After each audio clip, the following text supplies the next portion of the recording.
going on, people? I'm out here test driving a customer's vehicle which just had an extensive amount of work done on it. It's crazy story behind this car. It's come to us for a straight repair, which I diagnosed briefly over the phone. She initially took the vehicle to Halfords autocentre. As soon as she said that to me, I was like, yo, listen, love.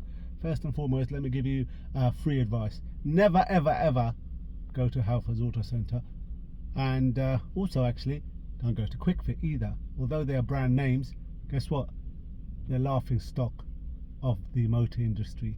They shouldn't even be trading. They ain't got a clue what they're doing. So yeah, briefly, she took the vehicle to Halfords autocentre because the car wasn't going into gear.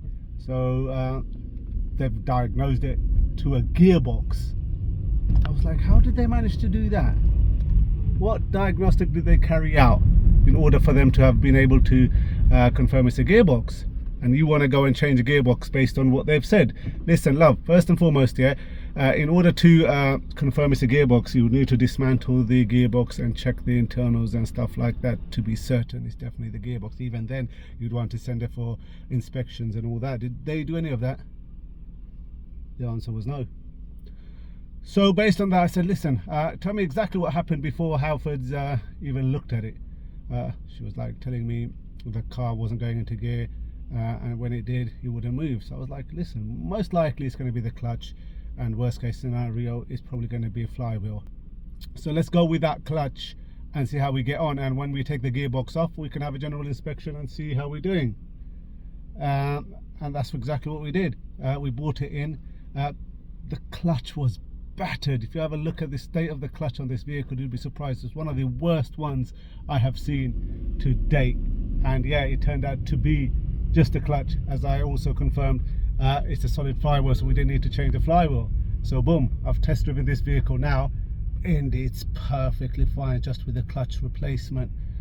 She could have potentially spent thousands and thousands of pounds if she went somewhere else and had the gearbox replaced unnecessarily. So yeah, this is the release bearing, and this is the clutch. Look at that.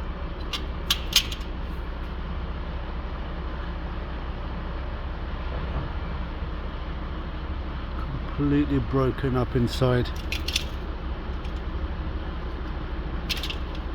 Crazy. Have you seen a clutch in that state? Probably not.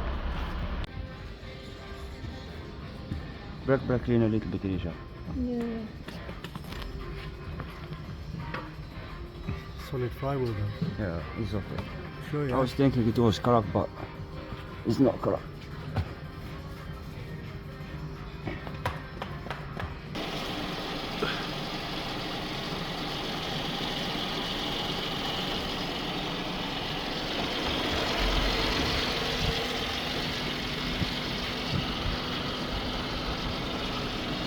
Slight oil leak.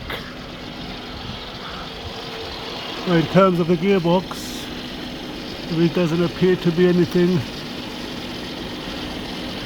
wrong with it. There doesn't appear to be any leaks or anything.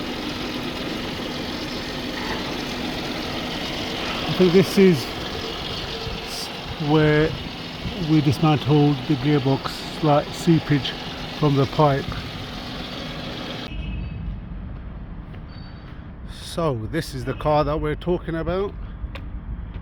2014 plate i10 Hyundai.